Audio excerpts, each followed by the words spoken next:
What's going on, everyone? This is going to be your modified bird dog. So we're going to start off in the quadruped position, and all it means is I'm going to be on my hands and knees.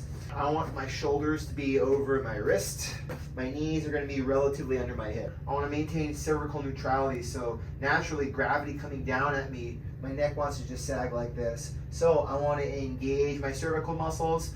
I don't want to shrug and go gremlin neck here, right? So I want to make sure I have a nice long neck, shoulders are relaxed and externally rotated, right? So what I want to think about is actually screwing my shoulders outwards to engage my rotator cuff muscles. This will also set my shoulders in a nice, safe, closed packed position. I like to splay my fingers nice and wide. Again, when I splay my fingers, I'm increasing surface area, so this puts less load on my wrist. I'm gonna start by taking that breath. I wanna brace my trunk, and then I'm gonna initiate that little weight shift over the side I'm gonna be stabilizing on.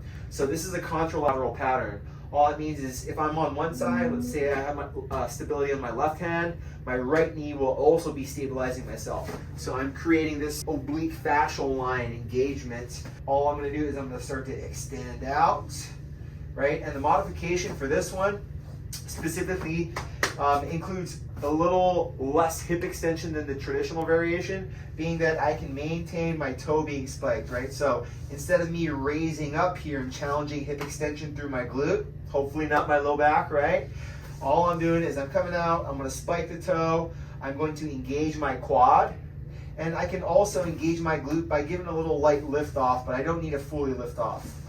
Simultaneously, my hand's gonna reach outwards, so I'm creating a nice long line from that opposite oblique line, right, where I like to cue, reach through your fingers and push through your heels. This is gonna be the cue. That way you don't overextend, again, that leg and get into that low back, right? So, putting it all together, here's what you got, right? I'm stacked up, take that breath in, stabilize, initiate with the weight shift, and then from here, I start to reach my hand out, keeping my shoulders externally rotated and quiet. I'm running out of space on the table, but pretend there is ground there, right? I'm spiking that toe into the ground. I'm reaching up. I'm pushing the table away so I don't sag into my shoulder joint, right? And then I'm nice and long, right? So reaching through my fingers, pushing through my heel with a nice straight leg, and then I come back to center.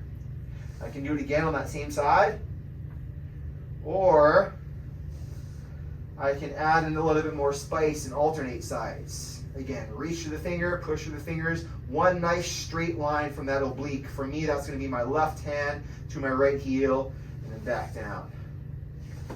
Nice and controlled here, keeping also the cervical muscles engaged, ensuring that that chin isn't jutting forward. And I come back.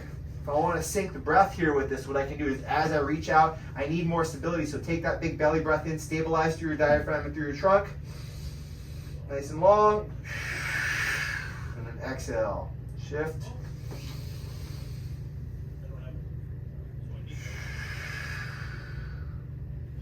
And that's gonna be your modified bird dog.